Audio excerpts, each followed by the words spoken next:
bit about TIF. Hello, Maggie.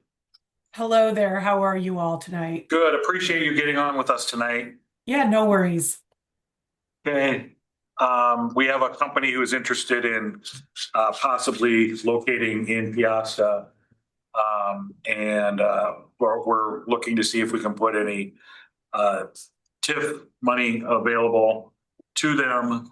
But there is a feeling uh, from the council and myself that we are pretty well extended on where we want our TIF to be, but want to make sure we're still working to bring new businesses into town.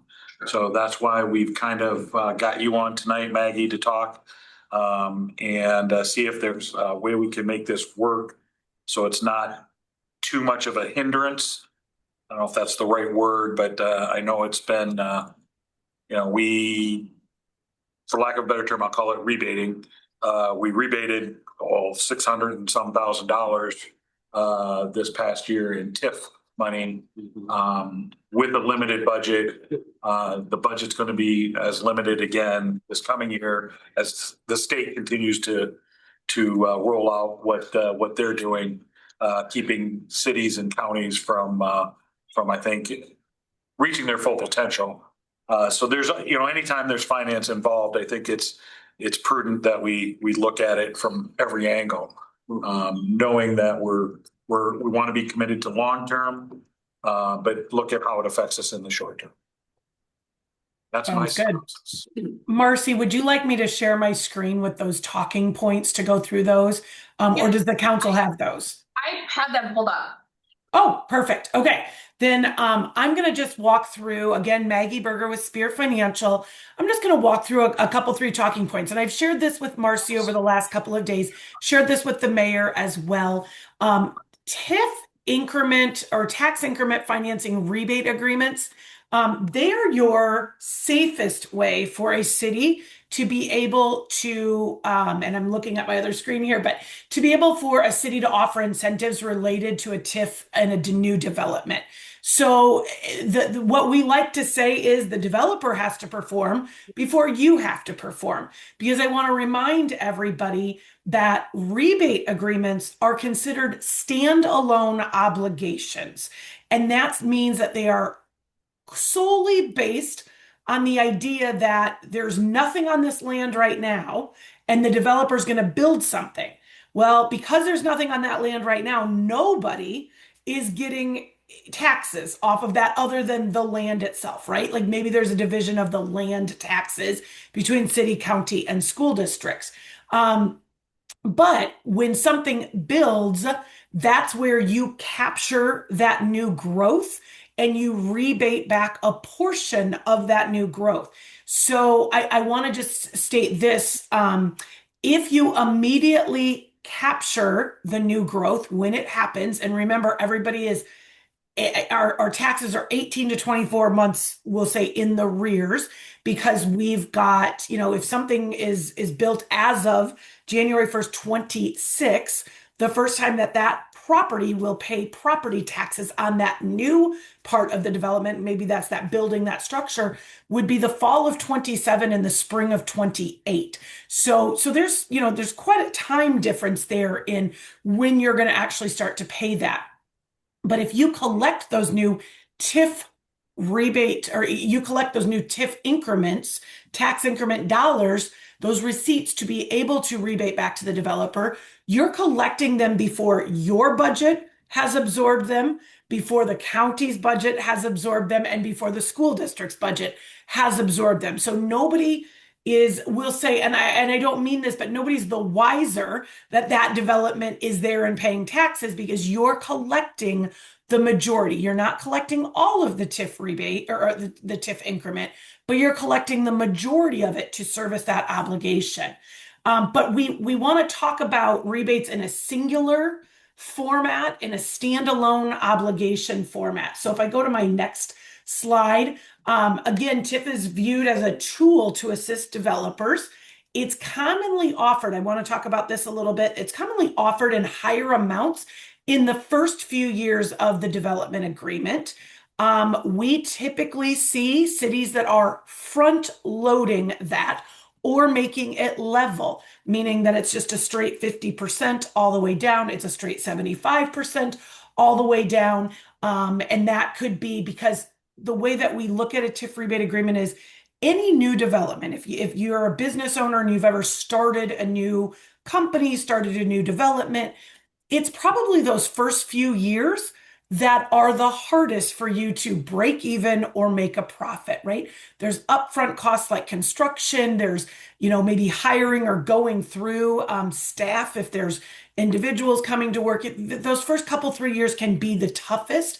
So that's where we find that most cities are like, well, that's when we're going to give the majority of the incentive to the developer. And then as time goes on, really that developer should be standing on their own 2 feet, and your rebate to them should be just kind of an added bonus, right? Like they should be functioning as a business or an industry by, 5, 6 years down the road. And that's when maybe that rebate changes, gets a little bit less, or again, just stays the same. But we find that those first few years is sort of when, those developers are looking to survive a little bit. This last bullet point on this slide, I want to point out, it says TIF is a division of where the taxes go for a certain amount of time from a new development. So remember, if I sit in if my company has a building here and I sit in a TIF district and your company has the same size building and you don't sit in a TIF district, we do not pay different taxes. We all pay taxes based on our valuation. So if our buildings match valuation completely and we both sit in the city limits, it's not that we pay any different taxes because I sit in a TIF area and you don't. It's that when my tax dollars go to the county, they're divided differently. Yours are going to be divided amongst the city, the county, and the school pretty evenly, about a third, a third, and a third. My taxes in that TIF district, if there's an obligation, if I'm getting, say, a rebate, the majority of those taxes are going to come to the city to be able to rebate back to me, the developer, for building that building. The other taxes that are not, because it's not all of them, it's a majority, but the other taxes are not, they will go and be split amongst the city, the county, the school district. I always do not say the community college, but the community college is in there as well. So most cities want to be able to collect through their general fund more dollars in future years versus diverting more dollars in the later years of that development. So on this third slide that I sort of gave you, this just sort of lays something out. Cities can only collect TIF for their obligations. So if you enter into a standalone rebate agreement with this new developer, you just decide you're going to do 75% all the way down for 15 or 20 years. If in that time frame, you did nothing, you did not have to put in roads, you did not have to put in any infrastructure, you have per se no obligation to that development other than this rebate, you can only collect that 75%. You cannot collect 100% of that new valuation. The 25% that's left over has to go back in and get rolled into the valuation growth of the city, the county, and the school district. So that's why it's very important to note that, you're only going to be collecting what's required to service that obligation. My table here basically outlines that if the first 5 years of the obligation were 50% and the last 5 years were at 75%, sort of taking on that back-loading approach, the city would be using more of their own portion of the taxes in the last 5 years. The city, again, makes up about a third of the division of the taxes after the rebate is paid. And a backloading of the rebate could have a negative effect on your general fund valuation because it's in those higher percent years. So if you look, if we just say that in years 1 through 5, we have a rebate for 50%, and the new valuation was, we're just going to say roughly $1 million. Right now, the value that's needed to service that rebate at 50% in years 1 through 5 is only $500,000. That means the leftover valuation of $500,000, what you're not using to service that rebate, goes back to the division of taxes between city, county, and school. In this scenario, if it was 50% all the way down, should not really affect your general fund as it sits today, right? What you're affecting is the future growth of the general fund by giving a rebate, it basically. But if you do 6 to 10 years at 75% after you've had a 50% rebate, so a backloading of that rebate agreement, your new valuation again is still $1 million. That value now to the rebate that we now need 750,000 of that valuation to service that rebate. And so that means only 250,000 or 25% is going back to you. So in this scenario, you're going to see a dip in your general fund valuation by 250,000 when you get through years 6 through 10 versus what you were seeing at the 500,000 kind of bump to your valuation. You won't see that full 500,000. You'll decrease that by about 250,000. And that then does have a negative effect on your general fund valuation that you can levy taxes against. So I would be happy to I've got a get. question. I Yeah, got a question regarding that. So the purpose of us backloading in a particular TIF is because, and correct me if I'm wrong, is because right now we're in the midst of quite a few funds that are heavy loaded, right? Heavy loaded. And then if my concept is right, if we backload this, right, we will be on the downside collecting more taxes. when this is on the larger side, right? That's Yeah. the concept. That's your concept, but I want you to take every rebate agreement as an individual standalone rebate agreement. You cannot, in a rebate agreement format, you should not be lumping them together. Every rebate stands alone on the development itself. And so we will have cities that will have, $600,000 in rebates in 1 year. And then a couple of those rebates will pay off and they only owe $300,000 in rebates the next year. And then they will take on new rebates. And in the following year, they'll owe 500,000 in rebates. That should not have a negative effect on the amount of valuation that you can collect on, because a rebate, if collected properly from inception, should not fluctuate your valuation at all. It should never ever been realized in your valuation. So any new growth that's not TIF related will realize in your valuation. But while you're paying that rebate, that valuation has not been realized ever in your general valuation or your general fund valuation ability to raise. So the only thing, and Marcy sent over her sort of debt book for me to look at, what rebates. You have 9 rebate agreements outstanding. Just as you said, you paid about, or you're set to pay about $519,000 in rebates in, I'm sorry, nope, I missed one of them there. So you're set to pay about $563,000 in rebates in 26. You're set to pay about $571,000 in 27. And that basically could be just because, like your fairway rebate, it appears that it's, growing, but that could just be an increase in valuation, right? That just means maybe the assessor assessed that or gave that a higher market value, things like that. So those are the reasons that those rebates could get higher. But again, I want you to take everything standalone. The one item that's not rebate related is your general obligation debt.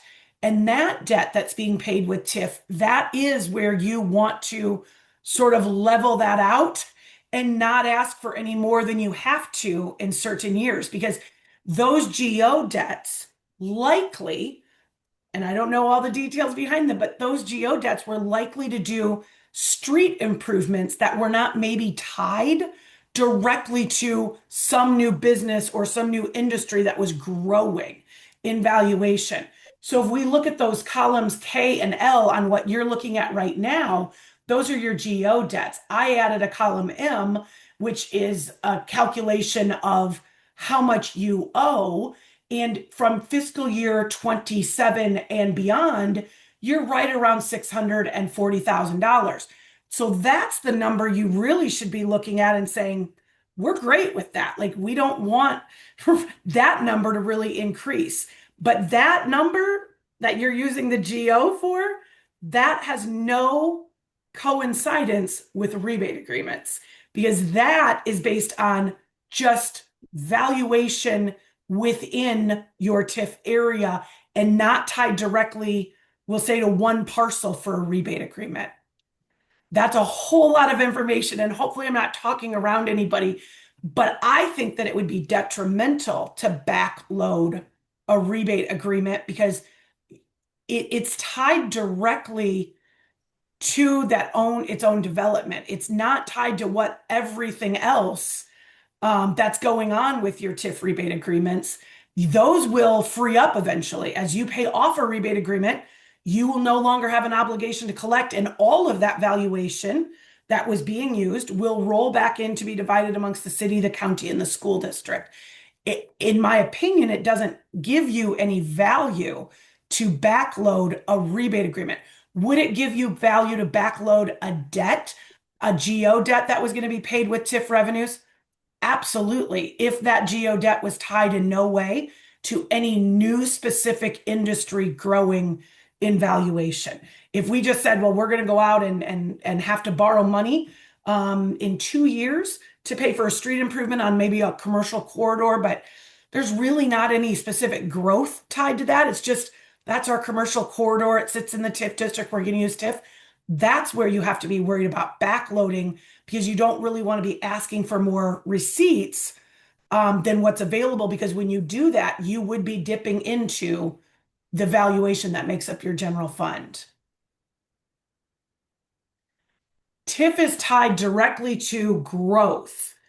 And again, stand alone on a rebate purpose, a TIF, there's no TIF if there's no increase in valuation. And if you capture that increase in valuation from inception, meaning it never goes in to the tax rolls of the city, the county, the school in their normal division, then you're utilizing TIF the way that TIF was intended to be utilized by the state of Iowa. So again, in that situation, we don't think backloading helps you. We think it actually could hurt you because it's, again, standalone tied to that one parcel or that one valuation.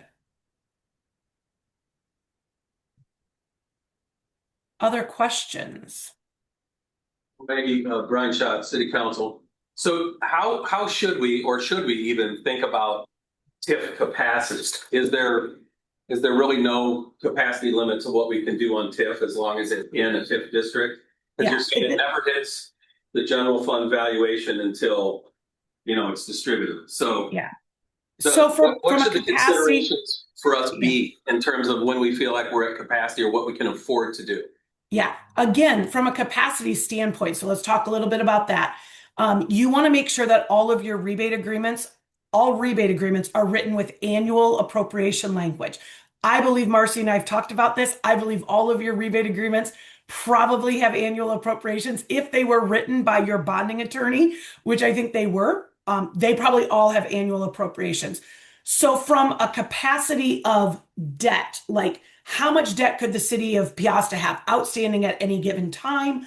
That debt capacity is tied to rebate agreements. In that scenario, when you have a rebate agreement that's only annually appropriated, you don't have to count the full rebate against the debt capacity. You only have to count the annual amount. So going back to that debt book that I see is on the half of the screen, if we just look at Fairway and we look at fiscal year 26, so we're looking at column B, row 15, that rebate to Fairway is $815,000 total. If we did not have annual appropriation language in that rebate agreement, in year one, you would have had to count $815,000 against your debt capacity. In year two, you would have counted 815 minus whatever you made in a rebate. That's not what we want to do. You want the annual appropriations because then you only have to rebate back in fiscal year 26, the 43,947 number that's up there. That's all you have to show against capacity. So when we say the word capacity, that's really what we're meaning is that, you want all of your rebate agreements to be annual appropriations because that then does not harm your debt capacity. Most GO debts cannot be annually appropriated, or if they are sold as annual appropriations, they have a whole lot of interest. Usually the interest rate is 1%, maybe even 1.5% or 2% higher, because an annual appropriation means you, the council, annually appropriate to pay that payment. It's just a safety feature in Iowa for rebate agreements. Both the Dorsey and the Allers firm just standard write annual appropriation language into rebates. I think all developers at this point in time don't, there's nothing they really can say or do about that because, again, most cities to protect themselves are writing annual appropriation. I think when you're talking about capacity for using the TIF dollars to service obligations, again, I would take the rebates out of that scenario as long as those rebates aren't fully backloaded, right? I would only talk about capacity in the sense of the GO debt because the GO debt is standing out there and using prior valuation growth of the city. Could have been from 5 years ago, could have been from 10 years ago. If the TIF areas are prior to 1995, it could have been from 30 years ago, right? You're using that valuation to service your debt. And anything that you don't, if you start asking for more of that valuation, there's no growth to offset that further ask. If I ask for $100,000 more and nothing has grown in that TIF district per se, that's not related to a rebate, then that is not going to give, I'm going to probably lose about $30,000 of levying ability in my general fund. If I divide the city, the county, and the school down by that 100,000, we're going to just say about everybody's going to lose about 33,000 of levying authority. So I think your GO debt is where you have to pay attention to, not overextending your capacity. Because right now, your rebates are, again, kind of the same about every single year. And again, the only reason a rebate would change what you pay them is if the percentage changes up or down, or if their valuation or the TIF tax rate changes. Those are the three factors that figure into how much.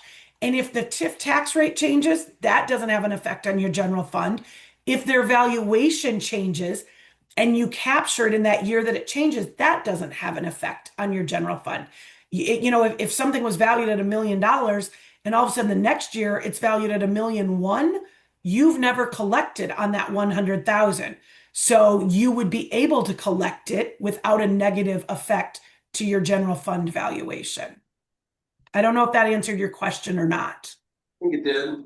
So our debt capacity calculation is really related to debt and not TIF rebates. In a way, we have to count those annual rebates. So like in this scenario, okay, so if I go across the top, all 9 rebates, all 9 rebates in that green line across the top, they calculate out to 7,780,000. So you have rebate agreements officially on the books that said at inception of those agreements, you potentially, not to exceed amounts, could pay these developers 7,780,000. That's not the number that we have to use when they're annually appropriated. We get to use line 15 for example, on fiscal year 26, and line 15 only calculates out to $563,000. So now we only have to count 563 against our debt capacity. If we had a big company coming in and that company was, going to bring us $20 million of new valuation, again, that $20 million is going to show up in your 100% valuation. And debt capacity is figured on 100% valuation.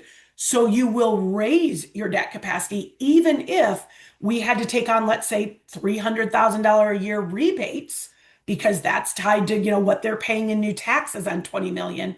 You still would see that there would be an offset there because the valuation will go up, which increases the debt capacity. And then you again would increase the capacity of what you're rebating on an annual appropriation amount by maybe 200 or 300,000, but it should be there should be a net zero change to that.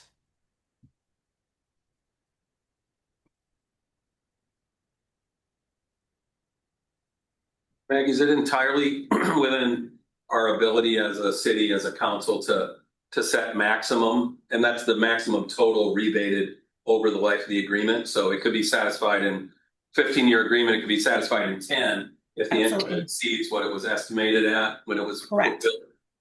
Yeah, you as the council get to choose the not to exceed amount. That's what we call that. We call it the NTE, the not to exceed amount. So you get to choose that. Companies like myself help you we help provide you with estimates, right? Bond counsel is going to want to say, well, gosh, we don't want you to tell the developer it could be $1 million if the calculation is really only, gosh, they could only ever get $500,000, right? Like nobody wants to be off by that much. So we have a very simple spreadsheet that we run kind of an estimated valuation on what do we think that property would be valued at.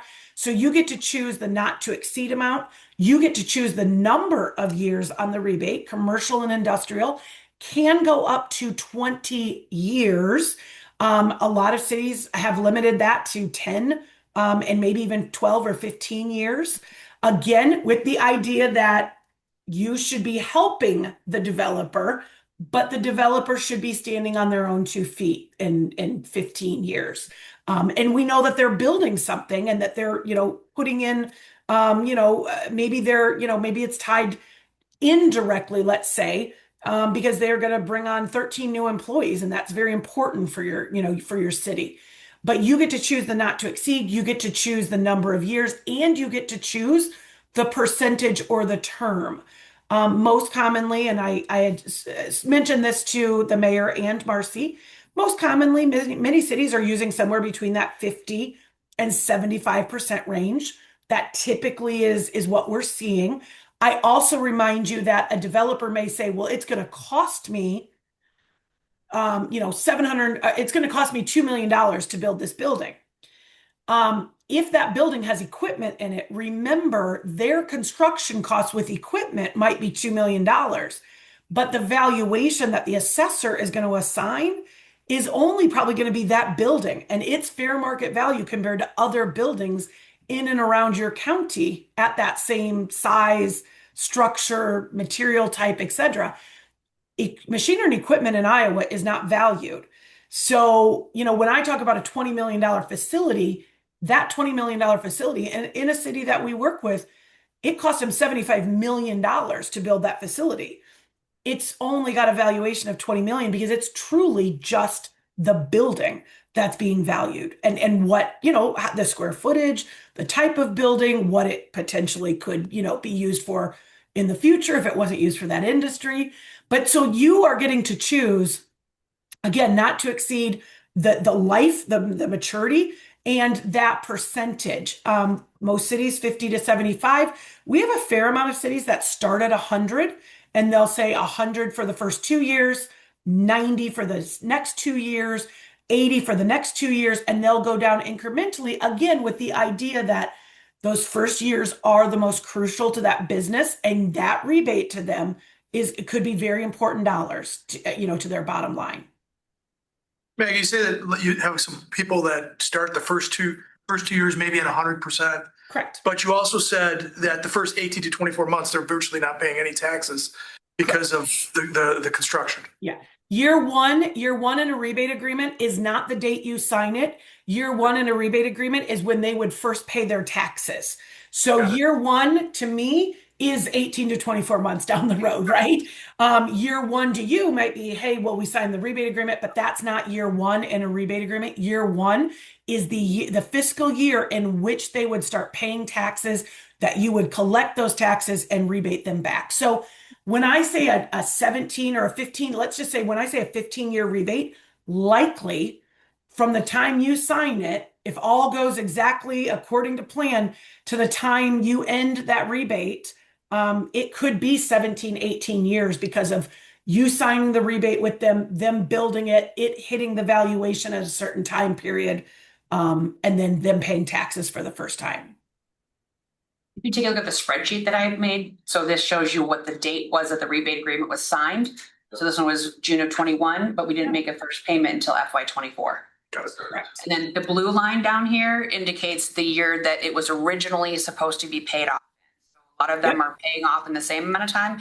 These here are going to be paid off a bit earlier. The Dollar General and CrossFit will be paid off earlier than what anticipated, but probably because the valuation was higher than what they thought it was going to be when they did the TIF agreement. So Right. Can I make a point too as a developer?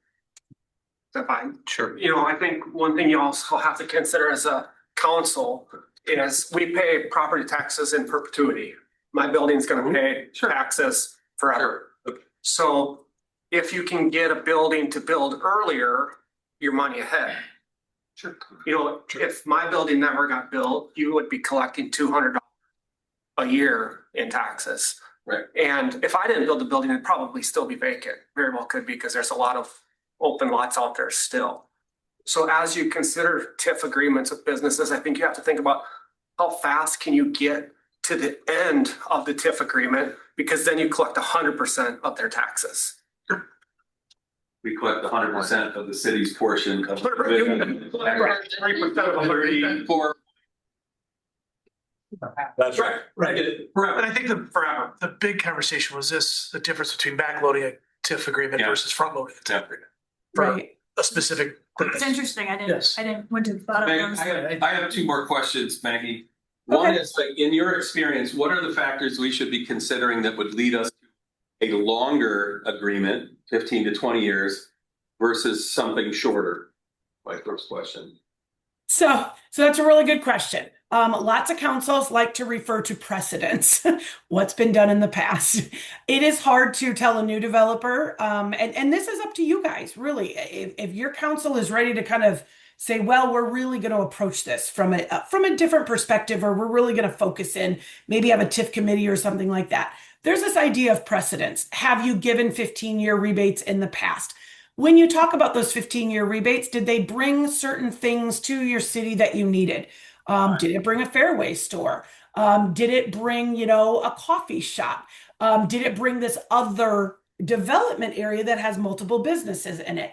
So I think those are the ones you have to look at. Also from that perspective, if it's not just one parcel, like the CrossFit, because CrossFit has multiple parcels in it, that one you might look at a 15 or a 20 year, because just as the gentleman was stating, it may take 4 or 5 years for all of the lots in that development to build out, right? Year one, you might have one. And so there's an increase in valuation over time, which means that yes, might be making more in rebate payments, but again, that's tied directly to that valuation, increasing because there were multiple. But I think precedence is one thing that you look at, but I think also you have to look at kind of just what the building is. Is the building maybe something like retail space that's going to, serve a purpose, or is the building just someone's, shop, and they're going to maybe do a small amount of work at it. We see what's called business condos now, where they're commercial buildings, but people go in and use them sort of as like a strip mall office type space. And so I think you think about things like that. Like, how does that benefit your community? Is it bringing jobs? Is it bringing, a service that maybe your community doesn't have and has really strived or wanted to have in your community? I think those are factors that you can look at that 15 to 20 years. The majority of cities are trying to stick to 15-year rebates. or less. We have a lot of cities that have policies that say we will not exceed 10 or 12 years on a commercial rebate. But again, maybe they give 100% in the beginning, 90%, maybe down to like 50% over that time period because they, just sort of want to get that, get that paid off again so that all of the dollars are going to start to flow back in and to be divided amongst the city, the county, and the schools budgets or their valuation. So, I think you have to take each one, but a lot of cities will refer back and say, well, what's the precedence? Did we give them a 15-year? We're working on a small one for a city. It's a small guy. He's going to have a small weld shop, but he intends to do a lot of work. It's him and a part-time guy. They're putting up a $750,000 building, and the rebate's only going to be $46,000, not to exceed over like 7 years. It'll probably be paid back in 4 years, but it's a service that this city's like, it'd be great if we had like a local welder that you could just go to and just do kind of like little weld type projects. And so, that was something that was important to them. The developer wasn't looking for a whole lot because he's not going to pay a lot in taxes because his new building is only going to be about 750,000. So yeah. That answered both my questions. Thank you. Okay. Any other questions? I'll try to get you Charles City's TIF policy because they have one laid out where the percentage and the years depend upon the value, the increased valuation. So if you're going to put 10 million down, you get a bigger percentage and more years. And if you're only going to raise their by 100,000, you don't get very much. If there's even a limit where you don't get anything, and I forget where that's at. We do. We have a TIF policy. We TIF should policy. check it back out there now. Yeah, with this additional education, which is great, by the way. That's how everything gets found. Somebody asks a question, we gotta go. And I haven't come across. Yes, yes, we do. And do remember, you don't have to recreate the wheel on this. There's, I'm going to just throw this number out there. I would assume there's 800 of 936 cities that have done some sort of TIF in the past or have thought about it. So there's all these TIF policies. And there are some ways that are like, oh, that's really, kind of interesting. And we're happy to discuss that with you, what other cities have done. But in my opinion, you're utilizing TIF exactly the way TIF should be utilized. You are using the majority of your TIF for rebate agreements. I love rebate agreements. Developers, they always are like, well, I want this cash up front and I want this. If you don't give them that, you again are keeping this very safe by saying you have to build something. It has to pay new taxes, and then we will rebate back those taxes. If that developer never, if you sign an agreement and that developer never puts up that building, you don't owe them anything because they did not increase the valuation of that parcel or set of parcels.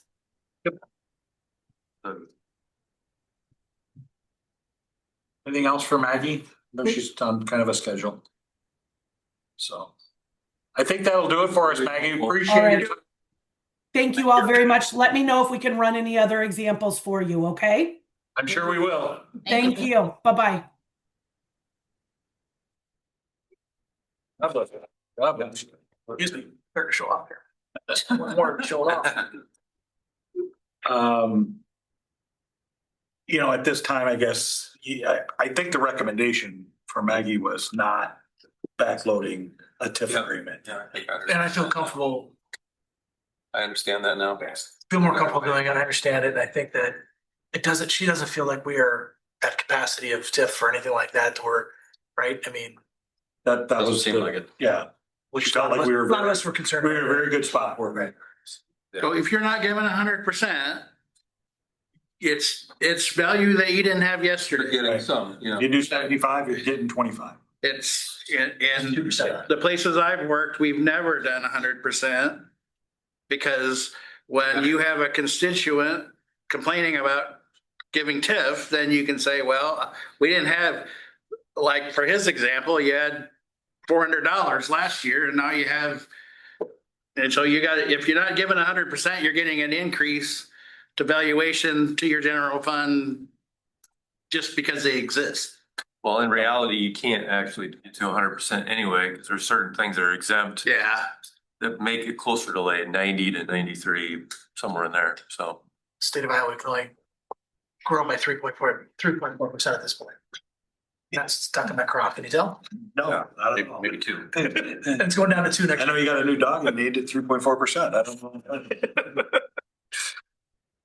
know. So I guess, next steps for us would be to talk more about, or she did send a couple of examples early on that would be the 75%, I think, that we were looking at. Were those all backloaded? No, No. this is the Original one? The original 4 or 5 she sent were not backloaded. Okay. So we have those to look at. As far as this specific question, yeah. Okay. Mayor, does everybody have enough information about, I mean, I know we can't name the name of the Right. company and, but does anybody have enough information on that? I believe they do. Okay, very good. And if anybody has questions, they can reach out to myself or Jason. I won't go into that then. Yep. I will, I'm happy to, Yes. to the extent they can. Right. So it's helpful for the We're more than willing Okay. to work through this and see the other side. I guess I'm just gonna do one of my little straw polls.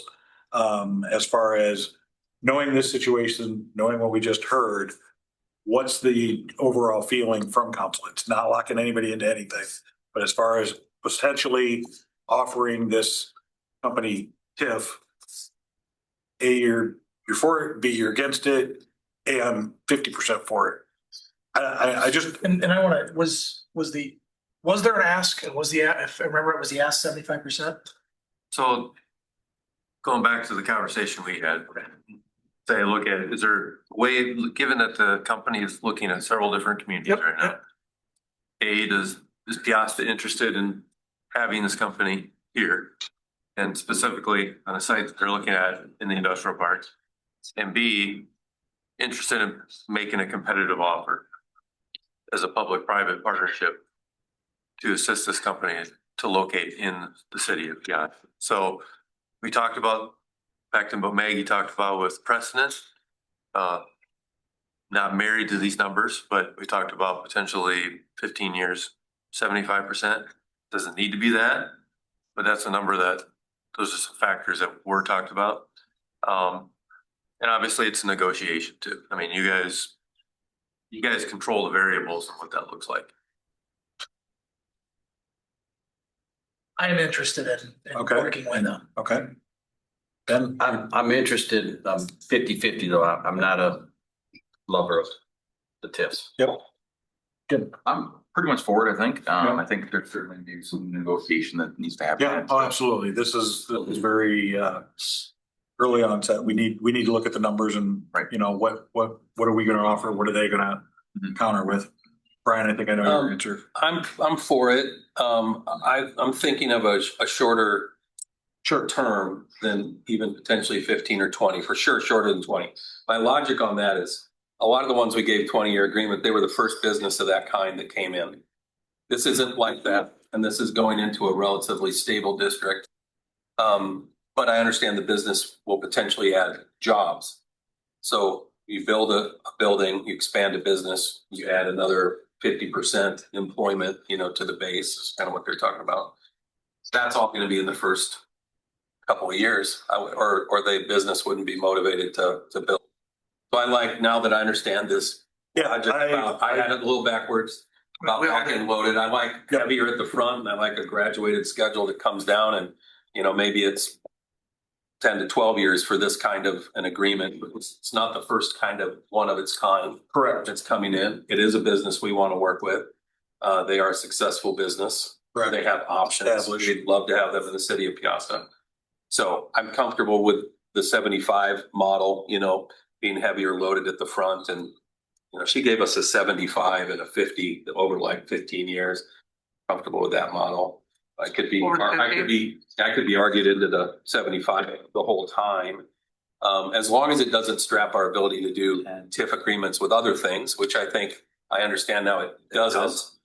So the consideration that I'm thinking of is like, we have to be comfortable that whatever increment we do retain, in our city portion of the leftover tax valuation, that we can service that business and the services and things that they're gonna draw on and that they're gonna need.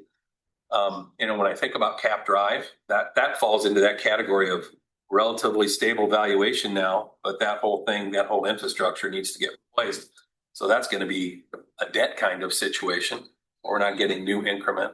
You wouldn't get anything for another 15 years out of that then, if you're paying 75% for the next 15 Well, we years. get, we get, we get 25% of it. $1 million, 250, we get a third of the 250 valuation, so tax levy against the 250. So we get some, but not a lot, and it's whatever that time frame is. Oh, we're gonna need to pay back whatever we're gonna have to borrow to get that done.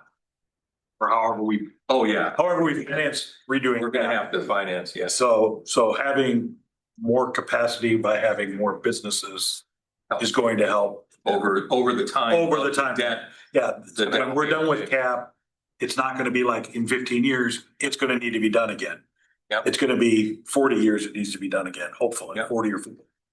So that, after the TIF falls off from any of these companies that would be affected by that, Yep. we'll be adding into what that payback is over that time frame. Yep. So. I think the other thing that I like about this particular business is that they're established in their business models. Yep. Obviously working, they want to grow, they're gonna grow somewhere. Right. I think that they're an easy bet from the standpoint of being successful. Yep. Yeah, Jeff. I agree. I'm want to work with them. Okay. I've instructed Marcy to get a hold of Maggie and get some models set up based on 75%, do a 10-year, a 12-year, and a 15-year. Sure. Just gives us an idea.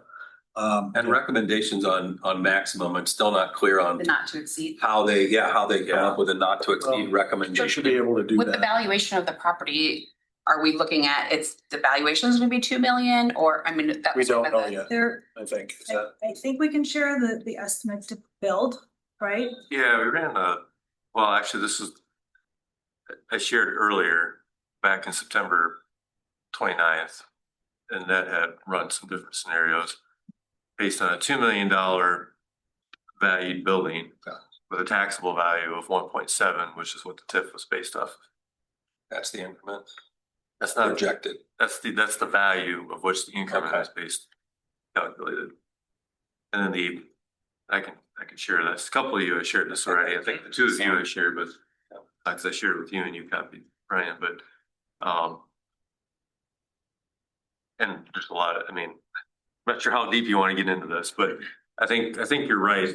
It's probably good for Maggie to run some new scenarios. Yes. This is back in September 20th, Absolutely. and maybe confirm some of your numbers again. Is that 1.7 what you want us to use for the valuation, I guess is. We probably should circle back, because since then, the building's been quoted and they have a contractor that they want to work with, so we probably should need to double check with that again, just to make sure our numbers are right. Yeah. I think that will be key to her numbers, if it's higher or low, then And it's. what numbers you need. I think that's important too. What numbers do you want to provide? I think- Maggie need. We can fairly give you the estimate from the builder. And then I guess you could determine based on that estimate what the valuation, assessed value might likely Yes. be. Get hold of it. Because then, what she was saying was the material and stuff adds, building. Right. This situation, this is purely the building estimate that we. Okay. And that's why I'm being a little cautious here, because I want to make sure we're not close to being accurate here. We know what those numbers are. Right. So, yeah. And we can reach out to somebody at the county too to say, hey, what do you think the valuation would be? But obviously we don't. Yeah.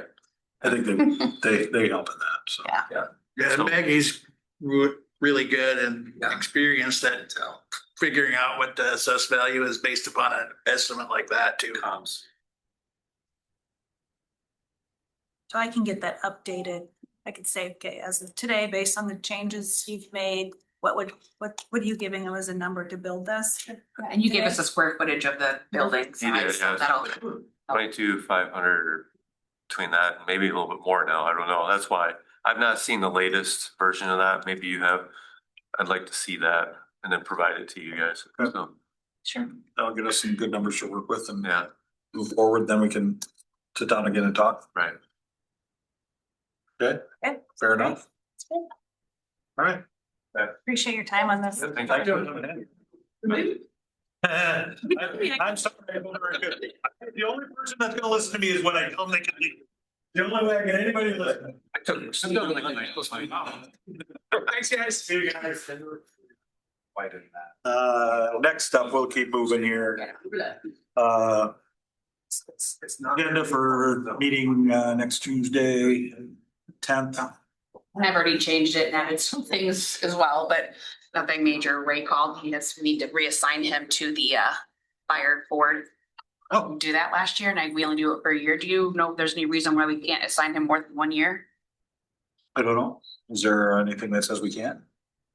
I'll look into Does he it. want to sign? Fire department He's like, yeah, I can do it till I can't do it anymore. Then I'll let you know. Oh, yeah. It's not every year. Until I'm gone, he said. This way of saying. Yeah, absolutely.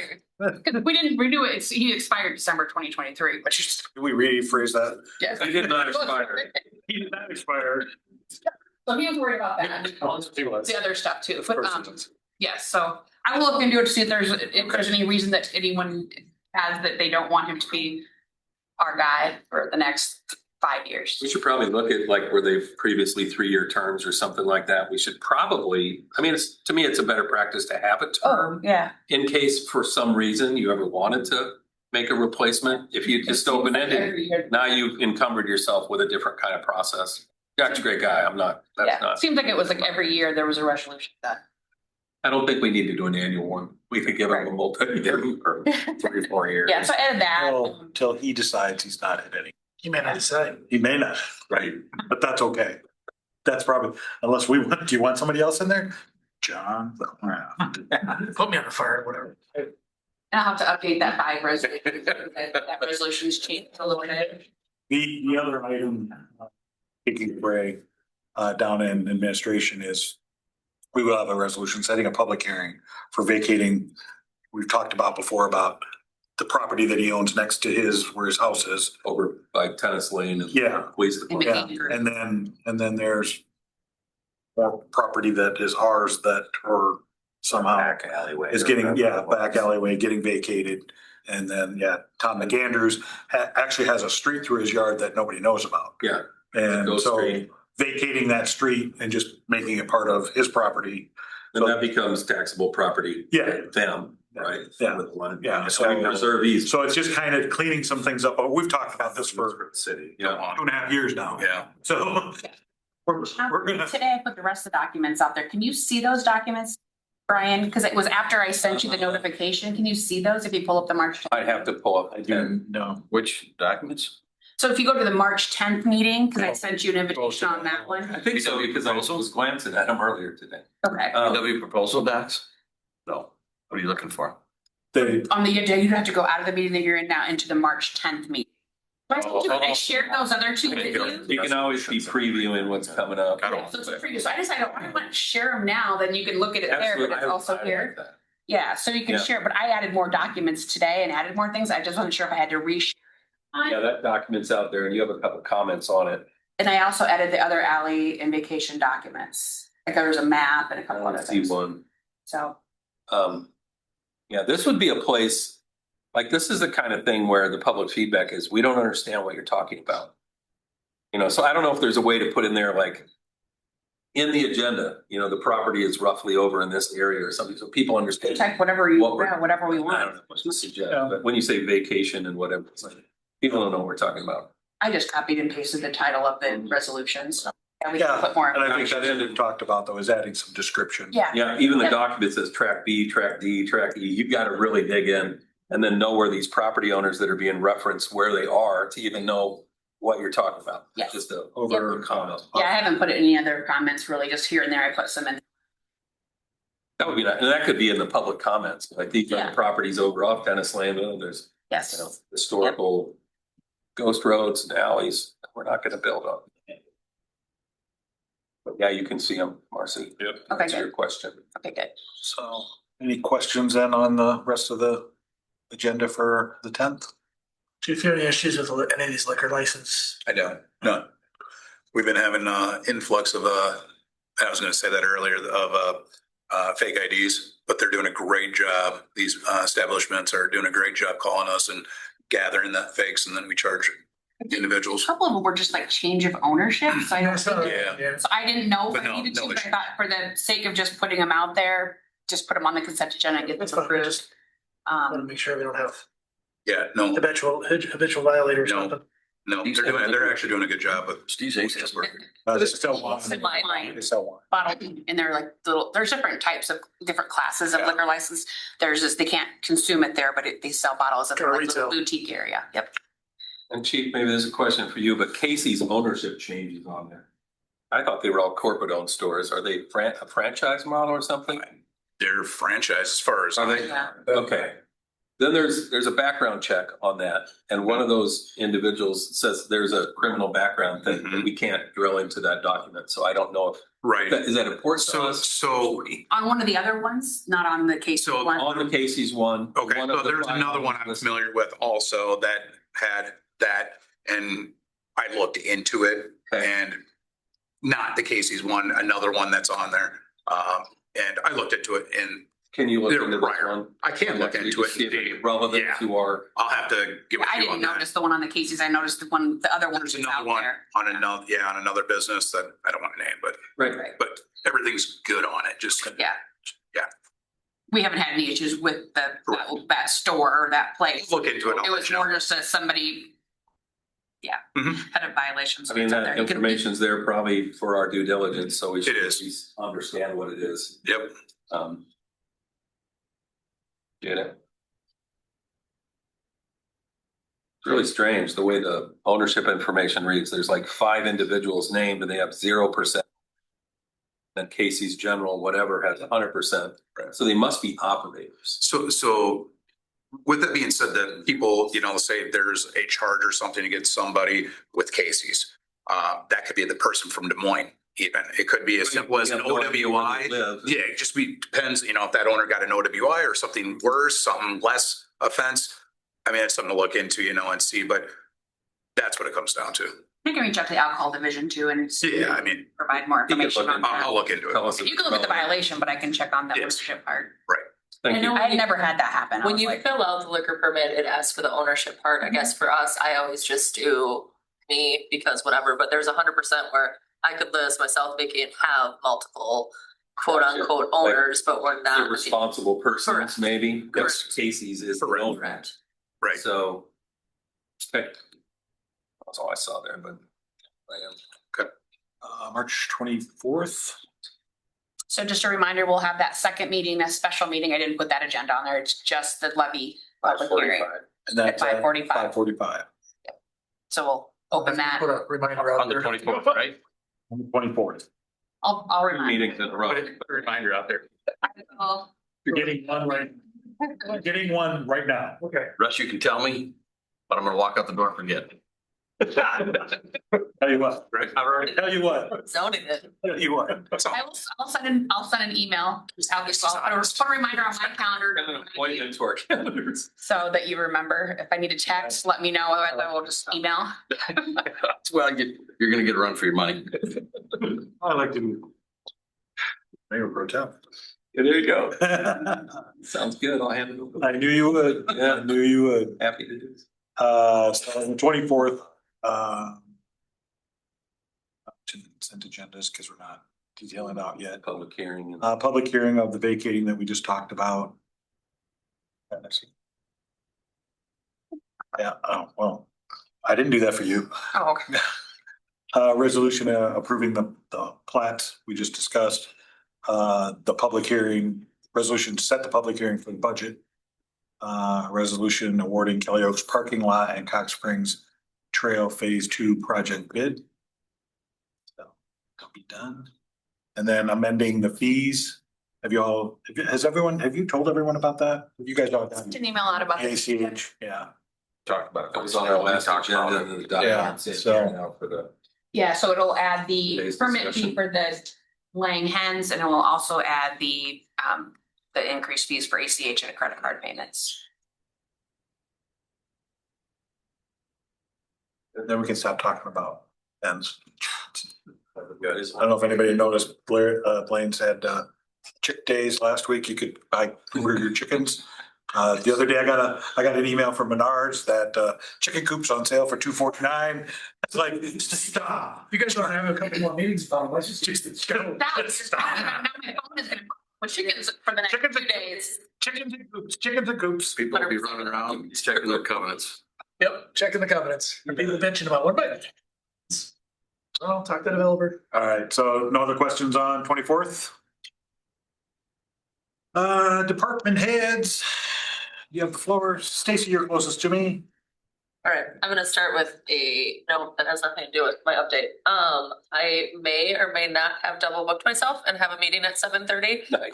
So I don't know. I thought we talked about it. I thought we'd be done. So I did too. If I have to take off early, I can come back up when I'm done. But we'll start with that if I take off. Fine. You get through this and I know we're talking budget. I just didn't know if you guys had any questions with that. But okay, so Let's cut it all out. PCC. Got daggers. Twenty-five years. PCC itself, it's just been crazy. Baseball, softball, registration, picking teams. We're working on schedules next week. It's kind of been all hands on deck. I'm getting there. Day camp registration started on Sunday. It's been insane. I've made a lot of people unhappy because of how fast it filled up for field trip days. I think it was people within the first 20 minutes that gave their registration forms. Field trip days started to be full already, which has never happened in the past. It's usually taken a little longer than that. Like So is that just, they just want to come on field day? Correct. Correct. With that said, my other day, I still have a stack. It's taken me forever to contact parents, make sure they still want to enroll the days they're left, blah, blah, blah. It's looking like I'll probably have every single day full besides maybe Friday. By the time I'm done with my stack. So it's been good. It's a good moneymaker for us in the summer. It's just been. Is there a way to Intense lately. expand that? So I'm already pushing the limit. So the ratio with the ages we have are 1-15. So I do in 45 increments field trips. We can't get more than 45 kids plus my instructors on the bus. So my field trip days are maxed. I've been floating do we go 60 kids in one room? I don't know that my staff, I don't know that I want to do that. I went from 36 to 45 last year. So I already did a jump for that exact reason. And so if it's close, go up 1 or 2 or 3 maybe, but I don't necessarily want to go to 60 yet. So that's that. Yeah. Easter egg hunt super early this year with Easter being early. So March 29th at 11, just putting it out there, is when we're going to do it. It's a different time than normal because people might not have got it in the calendar right away. So it's a little earlier, but 11 a.m. We started publishing it. We should have a great showing as always. But Is it in the gym? Is it outside? we're doing it in the gym. I think we kind of just have always done it because there's been so many days that we would have had to move it inside anyway. That I think the first couple of years we tried to do it, outside. but it always got moved in or. Yeah. So I'm just. Funny What you be done with it? Yeah. So we are Crossroads it's going to be a parking nightmare. Just throwing it out there now. But we are using all of the courts and not the meeting room. Typically, we've done the meeting room with the older kids that we do not have. So we're going to just break up the gym more and shuffle them. So we'll make it work. We have a plan of attack. And How many people came last year to the hunt? there's hundreds. There's definitely a good amount of kids that come for sure. So So you park down to the end of the street? they will be. And I'm hoping elementary school too. Like I'm hoping they utilize elementary, obviously. You can charge for your yard. Yeah. No, I'm not letting them drive on my car. Right, Bryce, you can do whatever you want in my yard. Price. It's a small yard. And then the one thing that I want to bring up that I would need approval for is possible purchase of flooring for our batting cage, which is that I contemplated bringing this up last month, but I wasn't prepared enough. Wanted to do a little more research. Yes, it is $14,000, $15,000 we'll round up. I will say my budget looks good in terms of right now, minus the thousands of dollars we have in day camp. I think I'm sitting right around minus 13,000. And like I said, that's before before the revenue from day camp. So we're sitting pretty in terms of budget. We do still have this within capital to be able to afford it. I did bring it to the board. We discussed many different options in terms of rewind 2021-ish, I would say. So it's been 6 years. We did the flooring in the batting cage ourselves. We removed the carpet that was in there. We put down the puzzle piece turf and did all of it in-house. And that's kind of what I was debating between doing again versus getting it done, like nice turf done. Once we did the math and kind of talked it through with the board, I think the answer was, let's do this. Let's make the batting cage look good. I don't know if you've been down there. It looks awful. It's bad. And so kind of looking for permission. If we did do the squares again, it was going to cost us around $8,000 to spend it all, but then obviously our hours to do it. To get this turf, if we were to do it ourselves, it was going to be around the $10,000 range. So they really only have $4,000 to install it themselves, which I actually don't think is very. Did a lot of price quotes in terms of how much the solid turf is, and it's definitely. Were you able to get any lists from other companies? So I don't have other flooring companies. I do have like the quote from like Amazon to do what we had. And I can have the quotes in terms of what it is for the turfing itself, but to do it, I do not have someone to do it. I don't like asking a million companies for quotes and then not using them continuously when commercial flooring has always been astronomically lower than everyone I've ever. We still should get quoted. I mean, by policy, we have to. I think you have to have a couple, don't you? Try and have three. Yeah, And they understand what they're It's the doing. nature of the game. They get quoted on. And they can choose not to. You ask if they choose not to. Yeah, That's so on I'm them. not gonna give you a quote. I guess a couple of questions on this, like, I don't know, if you looked at this like a business. Yep. Do you have a sense of how long it takes renting the batting cage to pay back an investment like that? And what is the useful life of that? 10 years, and I think it's a hard question to answer purely because they always spent an hourly wage to use it, $40 an hour to use it. Easy math, right? The problem is members can use it for free.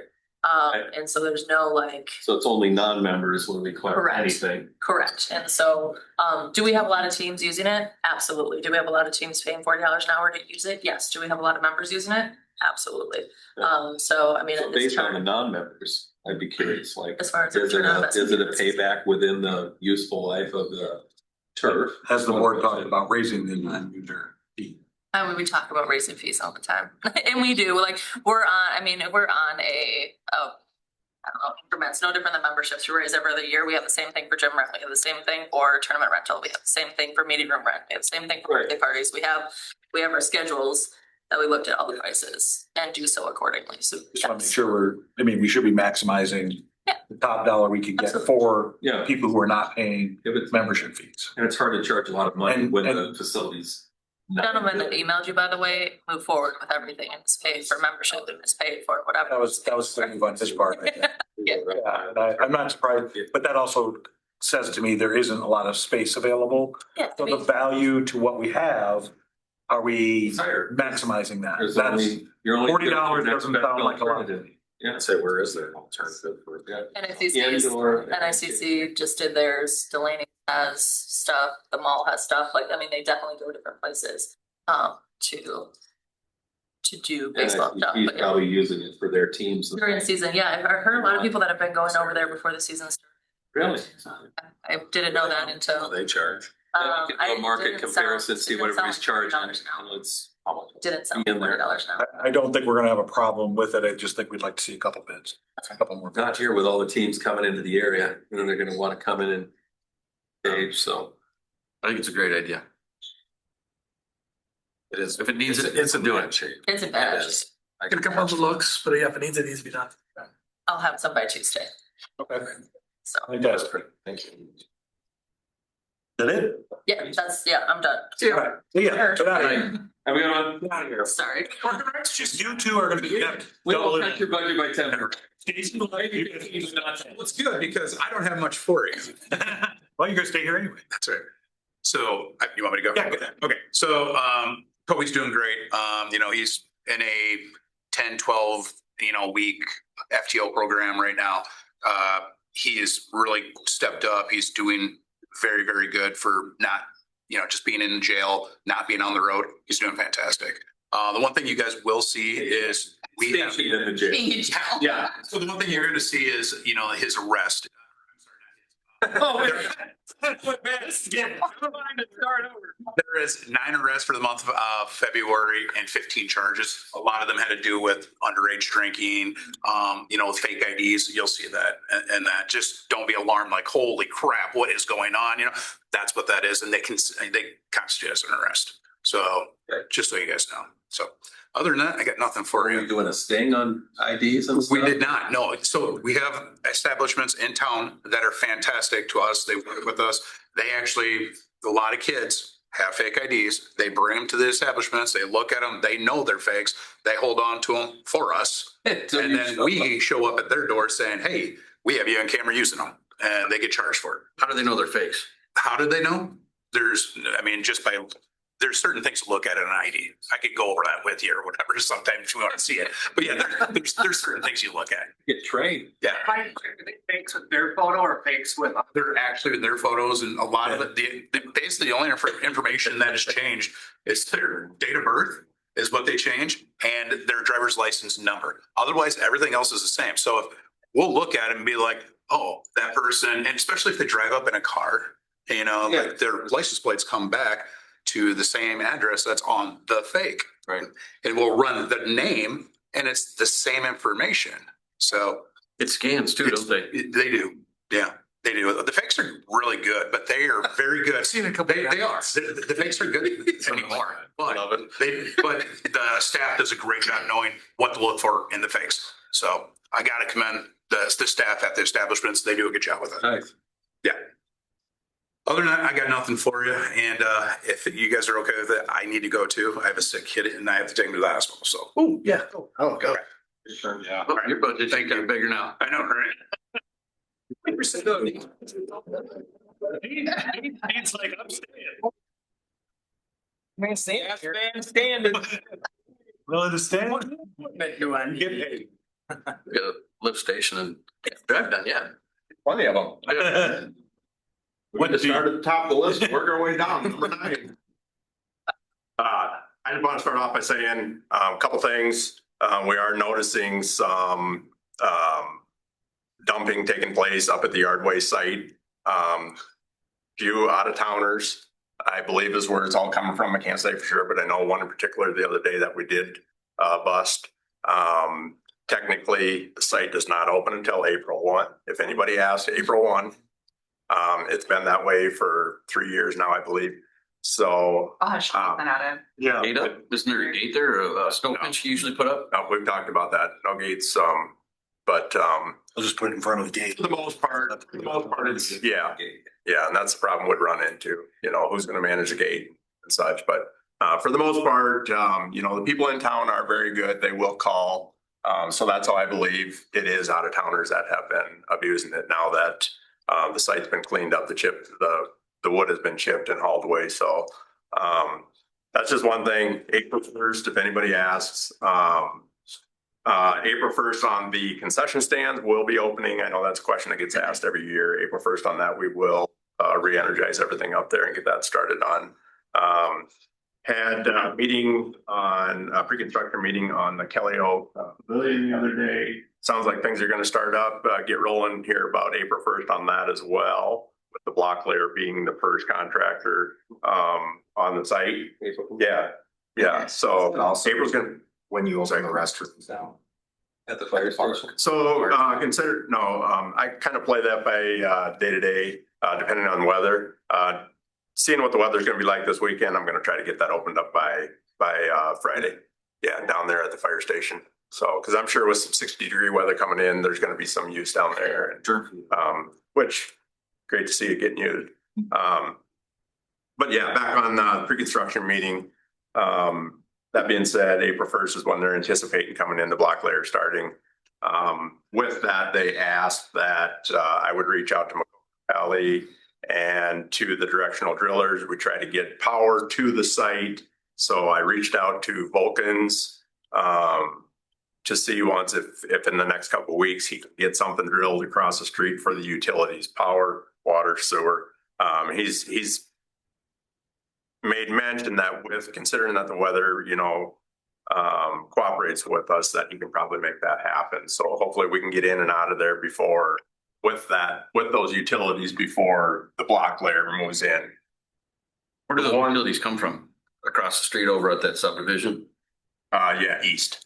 Okay. Redbird. Redbird, yeah. Mm-hmm. Yep. We have that lift station down there, which the sewage will get dumped in there. There's also a water line that runs parallel with that. And that's That where will have that. Macocata Valley is right across. They'll just pop across. Correct. And up. That's the shortest route from Macocata Valley if they grab off of one of those transformers over there and come across. Okay. With the quote that they gave us, it was not included, and I did not realize this in the bid that was given by the general contractor when it was put out to bid, that the quote that was submitted did not include the directional drilling. So that's something that's why I lined up the contractors for the utilities of them three. But fingers crossed that we don't hit a bunch of rock over there, that he can make that happen with a drill, that we don't have to open cut that road, because that would consist of shutting that road down and some road repair as well. So fingers crossed on that. Hopefully we can manage that without making that happen. Also throughout that meeting, Macocata Valley did make mention, Russ, your subdivision over there, the extension of the street, starting to get quite a few calls on that. Why isn't there lighting on that? The conduit's all been put in. That was all done last fall. Macocata Valley has policies, safety reasons. They shut down December 1st. They will not pull wire, and they will not start back up before April 1. So that's one of their priority projects coming up. They said they'll be starting over there, and they could bounce over there and take care of the electrical on that pavilion for us at any time, he said. So I'm sorry, so that's like Thunder Valley 4, Thunder Valley 4 for the street lighting. the new neighborhood building. Yep, the extension over to Thunder Hills Road. Okay. Yeah, like I say, I've been receiving a lot of calls on that recently here as far as lighting on that, why it's not lit up and stuff. The city government. When's the road open? Where's the light? Yeah, absolutely. It's just been lights over there for years. Oh, there needs to be lights. Right. I've been driving that thing for 20 years. Now I need lights. It's hard to pull wire through frozen conduits. Well, and that's the thing. I mean, it ruins the sheeting and lights.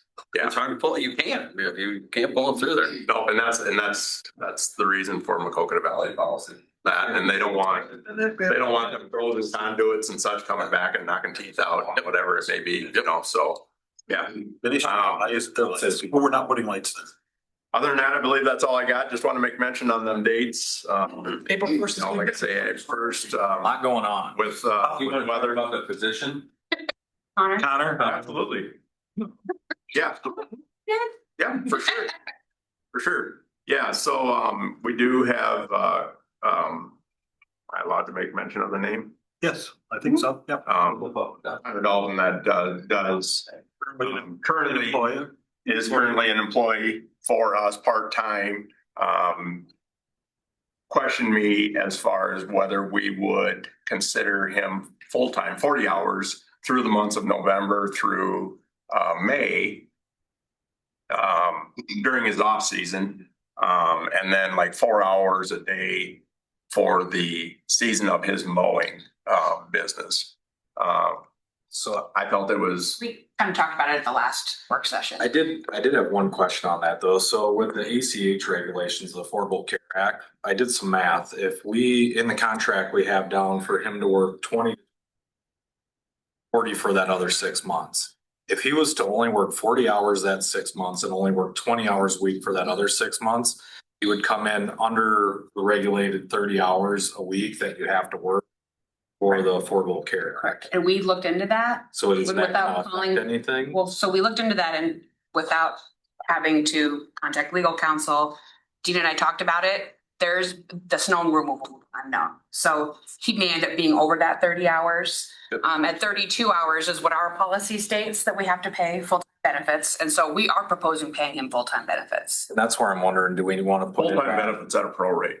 Right, except for the health and dental insurance. We would be able. Which we already pay. We Yeah, didn't we want have to offer the, yeah, that's where I was. Yeah, we are. Hung up Per the letter, yes, we are.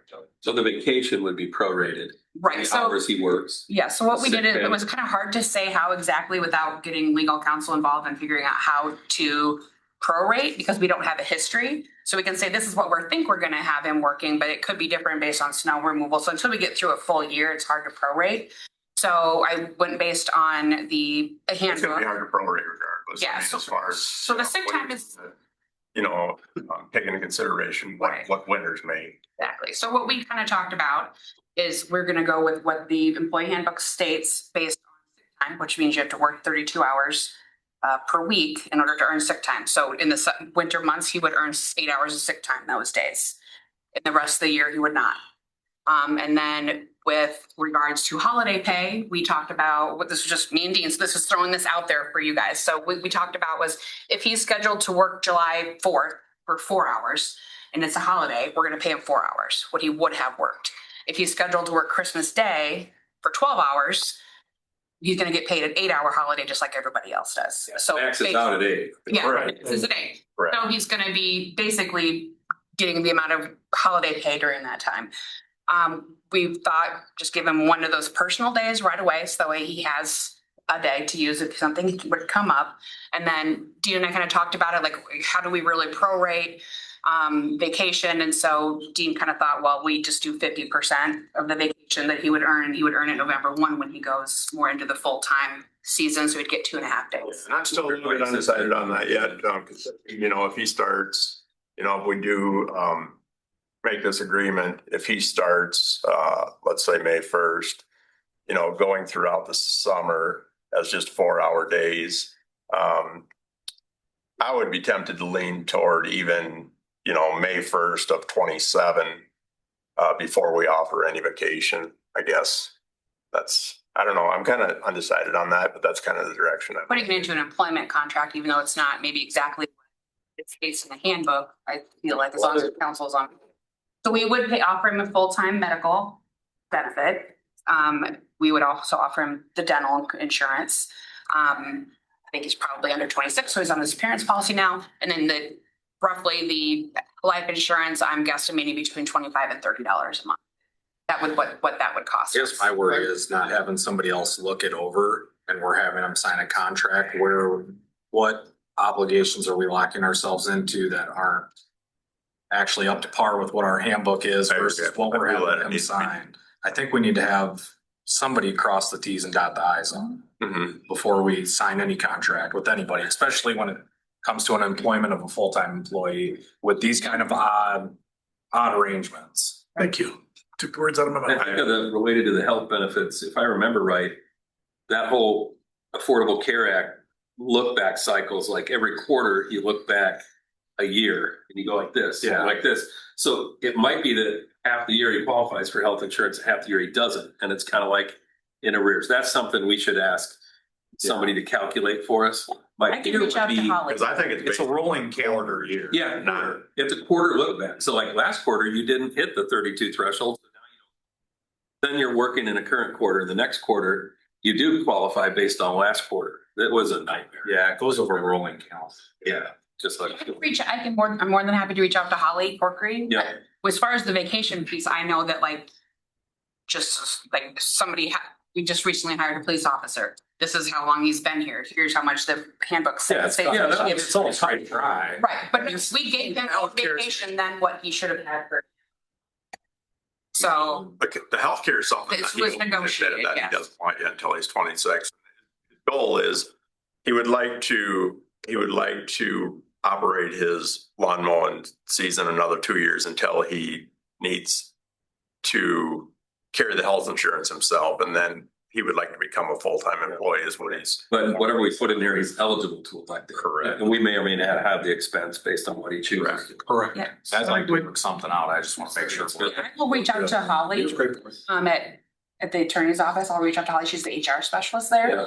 I just wanted to kind of run this by you, or Dean and I did. Like, we've already got him in the budget. He could start tomorrow. We already have that money budgeted. We have it budgeted for next year for a full-time person. Sure. So that's not the issue, but I'll reach out to Holly and then I can information back, I can throw it out to you and say, hey, what are your thoughts? Does this look okay? Absolutely. Can I make a quick comment too? I just also pay attention to unemployment. Yeah, I'm not sure how he handles his book works and his grass clipping, but he could file for unemployment after his full-time position is over too.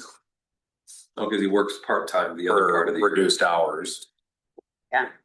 Right now, he works part-time for us year round. Right? Yeah. Correct. But if we were to, He could, but he's only gonna bill but that was something I thought of too. Part of it. Absolutely. part of the whatever would take. But the work would be there, so it's not like we reduced his hours because the work wasn't there, we reduced it because of what he wanted, so that's why we need to make sure that's in the contract Yeah. as well. And I don't know what he does where he works, but that's kind of the schedule that he works now at his other job. And so. Yeah, I mean, we'd win it. Yep. Yep. Yeah, stiff, but. Now, you're going around the word contract, but this wouldn't be a contracted employee, right? No. This would be an at-will. Right, this is your off letter essentially. We're offering you this and this is what we're going to give you. Not the way I use the word. Okay. I got it. I just want to make sure. It's really just an offer letter. Like we're offering you employment, here's the terms, here's your Changing benefits. Okay. Employment condition. Yeah, I just wanted to get permission. Also, obviously we have, we will reach out to the attorney. I just, before I did that, I wanted to put something out there. The advantage I think we have on it is, I think that buys us a couple more years to see once where we're gonna go with. Do we need possibly a part-time position for these parks? Do we need a full-time position? I think this gives us time to kind of wean ourselves into this, at a little more gradual versus, coming on full bore. This is what we need. So, and he is accustomed to, doing the rounds and stuff like that. So, yeah. We didn't want to tie Dean's hands with saying, oh, you can only do 30 hours by keeping him part-time. We don't want to tie Dean's hands and say, okay, you can't have him do this rotation, or you can't have him come in and plow. Yeah. No, because then you're going to be over the 32. So that's why we just thought, let's just hire him as a, No, I get it. Yeah. I definitely want to work with him. I think he's a good kid. But I definitely think it needs to be viewed, by an attorney to make sure that we're, allowing the benefits. I'm comfortable with how you're trying to do the right thing, prorating it. And if I understand it right, then in the winter, he'd work for sure 40, but he might work more than that based on snow. But it's not snow and we're not plowing. You've got other work for him to do. Correct. That gets him to 40 during. Yep, the season. correct. That's fine. For sure. Yeah. Good. All right, thanks, Dean. all right, two more quick things. Hey, Dean, if you want to go, I mean, I think that's. Say that. I don't think you're gonna say no to that. His budget gets cut by 20%. I don't think there's gonna be. I will stay. Any surprises, I don't meet the budget. No, Just stay and fight. But no, I mean, if you guys don't anticipate too much for changes, I guess, Look, No. and don't have any questions, No. we might bug out. Why don't you go get some peanuts? Change the. We'll get on some meats and stuff. Sounds like it's gonna be a long night. Thank you all. Thanks, Steve. All right, let's make a quick, coffee with council decision on, I think we talked about not having it on a Saturday again. We didn't get it very well attended with our first two, trying to do an Good evening. evening. I Yeah, like that. now, what night's a good night to have it? Obviously not Friday, What type of time frame are we looking? probably sometime in April. We're doing one for City Hall and Dean is going to join us on March 23rd in the evening from 5 to 7, I believe. So kind of what we did the last time. So So do we want I'm just trying to For me, get. the best evenings for me are Tuesdays and Wednesdays. I'm already kind of Tuesdays and Wednesdays. Yeah. Else, I'm just, For them. there's events that go on throughout the community. Right, well- What events are, I'm just thinking, what sports are that? Thursday's bowling for now a lot of people. you do track. Wednesdays are bowling. Right, you get in track. I mean, you can't work around everything, but I'm just trying to think if there's a consistent, tracks every Community Tuesday. calendar, we Right, want to avoid right. X. Yeah, gosh, I don't know. I mean, I would almost think Mondays would be best, because I don't think there's much that goes on Mondays, right? Anybody? Not a community. Margarita Monday with council. We changed I bet you'd get more people to show up. Round two and. Making a note, Ben is an excellent addition to the council. Telling you, you get more people. And you might get more comments. I don't know how much conversation you want to have. So what date? Sunday, I think for me at this point, you pick a date. I'll be out of town on Everybody's always got something. Right. 6th. I'll be out of town the 13th. Doesn't The mean. 6th, there's no school, it's still spring break. Monday. Yep, That's. it's the Monday after Easter, yeah. Yeah. The 20th? You have calendar. What? You do have the calendar up, or you just. No, I just know in my head. Oh, nice. He's adding 7. It's crazy. Yeah. Yeah, that's April. April 20. April 20. Let's do that. Time? 6. What'd you guys do when you had the evening things with We did city it at staff? 7. 5 to 7. I like that, 5 to 7. 5 to 7. Okay. And do you want to call it something else? We're not gonna call it coffee and conversation any longer. Email me your ideas and we'll vote. You just have it in the, at least this way it's in the. We'll figure something. We just gotta get it. We aren't promoting it just. Right. We'll put it in the newsletter next month. This is ours is going in this month. As far as like the budget goes, I didn't send it out. I'll send an updated one out, but I really haven't changed anything. I feel like pretty good about like where we're at, and we've talked about revenues and expenses, and any adjustments that I've made have been kind of like project related, like, ooh, how much are we gonna have this fiscal year on the pavilion and next year? But I'll definitely send it out. There was no real need to go too deep. Essentially, tomorrow is the deadline to send our levy information to the county so that we can have the public hearing on the 24th. The county then will send out those letters to everyone, and then we'll get those questions. So tomorrow is D-Day. So after tomorrow, we cannot change the levy up any higher than we already have it where we have it. We can change it and lower it, but we cannot increase it. And I think everybody was happy with that, which is why I didn't do a ton of stuff for the budget tonight, because nothing has really changed and about the levy. And then April will be any last changes or tweaks that we would want to do so that we can try to get the budget adopted the first meeting in April. My only question is, I can't remember if our current projection of the budget included something for funding toward PBCA, or if we pulled all that out. And we haven't had that workup discussion. No, it yet. does not, because it would be TIF related. Okay. And anything like that can be amended in the next, but you know what I mean? We can do an amendment. She was recommending we start from scratch, like with a new TIF agreement. But it would be it's gonna have to be a whole new, there's no agreement. So there's no agreement right now. So everything we've done The debt, so. has been without an agreement. Okay. So this will be like new. I'll act really dumb with this question. I'm sure I'm missing something. Where does the money come from in TIF then that we're using to fund that? Is it from what's left for us? We've basically taken it out of, so we said 50,000 and we never certified it ever until this year. So we've been pulling it out of general fund. Right. So that's my point. Yes, If to we're- 25. if we're funding it out of general fund, should we have a provision for it in general fund? Now, though, you'll be getting. But we're gonna get $50,000. We certified it this time. Yes. So you'll be getting TIF in after July on this budget we're working on. We'll be getting TIF to pay for. FY 27, we will be getting We'll go into our $50,000. TIF which will account. reimburse us. So we certified and hold it. Yes. So we funded out of general fund Yes. some portion. Yes. Okay, all right. We'll have that other 25, but that doesn't mean we have to do anything with it. It can stay there. We can use We can it put to it pay a next year. different, right. So we technically didn't ever create a debt, so we don't have an agreement. We don't have a contract. We don't have to pay anyone anything. We funded it out of general fund. Right. Unbudgeted. Right. And without a contract. So if we get audited and they say, hey, you didn't have a contract that created this debt, that's what it is. It's Amy, when I talked to her, was like, well, it's not a huge situation, but if we're going to give them the other 25, so to speak, within this fiscal year or this next one, before we do it, or you are and do it, we're going to have to come up with an agreement. And then once that's done, we're going to do another agreement, and then we're going to take legal fees out of all of that. So it would behoove everyone, I think, to just renew it in the urban renewal amendment, which we'll be doing in the next couple months. It's on the April agenda. And then once we do that and they come to us with an ask, then we will certify for it. And then that's when we will then have them draw up the actual agreement, like the development agreement, so to speak, if you will. So the goal for the April meeting is to kind of figure that out and figure out what you guys want to do and set as parameters along with to sit down and say, here's what we want. Like, how do you want the funds? Do you need to split it out this much every year? What are you going to require they bring to you? Do they have to have project? Do they have to have a budget? Do they have to have, how detailed do you want it to be? So when we draw up the agreement, it can be stated in that. So the urban renewal is just generic to say this much money. But then the agreement creates the debt and says, here's what you have to do to get it, and here's what we're going to give you.